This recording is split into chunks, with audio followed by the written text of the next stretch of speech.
Many of you are asking me, CycleCruza, why aren't you riding your brand new motorcycle? I want to see some moto vlogs with the brand new bike, man. Also, what's going on with the Supermoto build? Hey, in this video, I'm going to give you an update on everything. Let's go for a ride.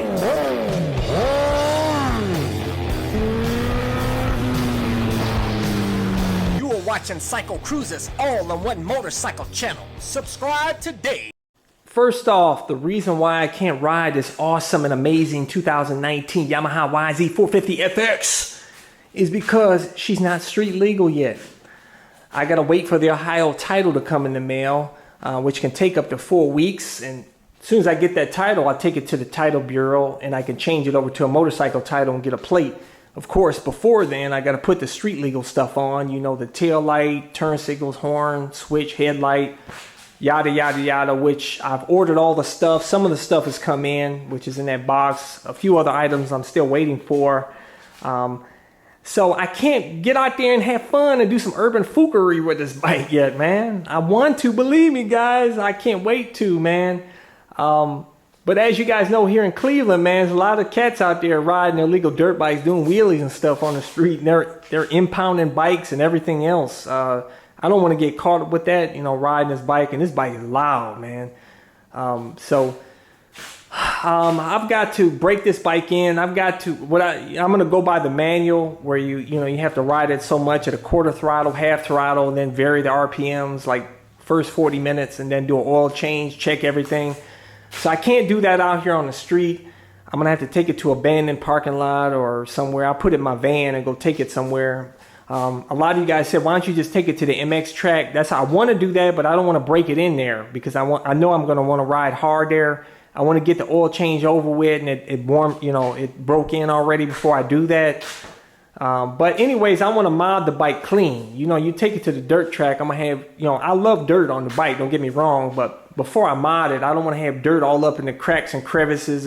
I'd rather just mod it clean. So, like I said, I ordered mostly all the parts that I need. I'll be doing the build videos coming up, so stay tuned for that. And man, I tell you, once I get this bike on the street rolling, having a good time, wheeling, slide action, I won't be doing wheelies on the street. I'll be doing in parking lots and fields and stuff because, I'm not trying to get in trouble by the law. But, so yeah, it's going to be something to look forward to. But anyways, as far as the Supermoto wheels, guys, I listened to you guys voted on it, and you said get the Supermoto wheel. 50-something% of you guys said to get it. Just like you said, to get the YZ over the KTM 500 and the 501. I listened to you guys, got the YZ. I'm listening to you this time. We're going to do Supermoto. We're going to add that experience on this channel. That's something I've been wanting to do anyhow. The problem I have, there's two different sets of Supermoto wheels that I want to get. The first set, I have deals on both, by the way. A Warp 9 Forge Switch Supermoto wheels. The reason why I want to get those because they're tubeless. I don't have to deal with tubes. The drawback is if I do urban foolery riding up, if I ride up staircases and riding off-road, it can be really hard on those forged rims. If it can possibly crack them. I don't know. They say those Warp 9 forged wheels are strong though. But honestly, I'd probably rather stick with the spoke because they absorb some of the impact. So that's why I was thinking of getting the Alpina tubeless spoke wheels. The only drawback with that is that you have to wait 6 weeks for them to be shipped out from Italy. They're handmade. And also they only have the rear in a 17 by 5.0 as where the Warp 9 I can get the rear in a 4.25. These Yamahas, the swing arm is really narrow, man, especially on these new bikes. And I don't want to end up with chain rub. So I don't know if you can do some type of modification or something. But like I told you guys, I want to switch to dirt, and Supermoto. I want to be able to swap the wheels out with ease. I don't want to have to be taking off a bunch of crap and this and that. But that's how I want to get your feedback. You think that 5.0 will fit in the rear on this bike? I don't know if you can give me confirmation on that. If so, I'll probably end up going with the Alpinas because they're, both wheels are awesome. But the Alpinas I'd rather have because they are tubeless and spokes. where I don't have to worry about, you know, if I jump off a platform or ride up staircases or whatnot, I don't have to worry about cracking the wheels. So, and also they're a lot lighter weight too. So, I don't know, I'm going to put a poll up on my community tab on my page, and I want you to vote on whether I should get the Warp 9s or the Alpinas. So, let's talk about it, guys. And as far as the rear, I know some of you guys said, CycleCruza, why don't you go, you know, with 2 different chains and 2 different sprockets, one for Supermoto, one for dirt. I'm not going to do that because I'd have to go with a clip style chain, and I don't want to deal with that because the clips, you know, they can pop off, and that can mess your crankcase up, which can be $1,500 in damage.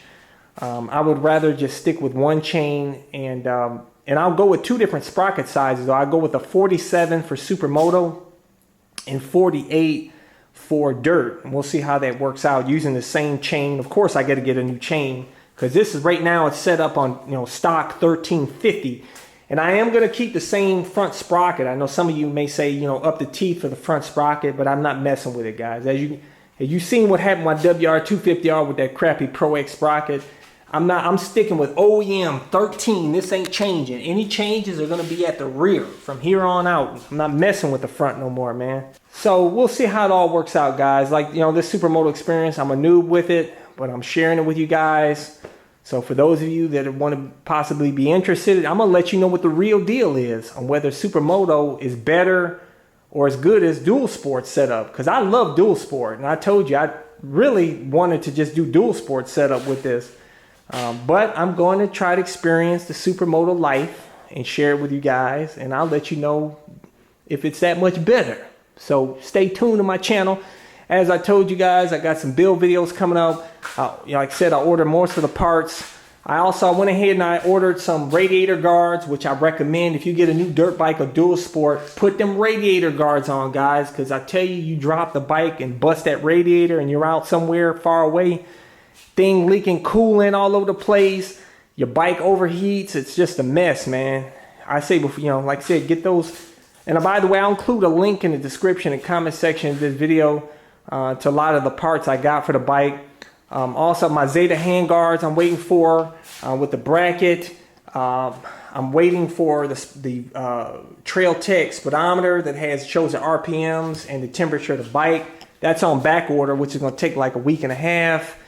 I did order the FMF pipe, which should be here in a couple days. Probably, I think, by Wednesday. I got the new FMF. I went with the stainless steel instead of the titanium. I think it's like the 4.1 RCT or something like that pipe. I'll include a link in the description and comment section of this video, but I had to get a different pipe, man, because this thing is loud. And as far as lighting, front lighting, headlight, I decided to go with, it's like a light bar. I'm not going to go with the light bar that sits up here. It's actually a couple of lights that I'll cut out the number plate, and there's going to be a bracket that goes in back of here. And the lights are absolutely super bright. I'll fill you in on the details. I'll do a dedicated video to those lights and the company that makes them. But it's going to be like, I think like 4,000 to 6,000 lumens or something. It's like the brightest lights out there.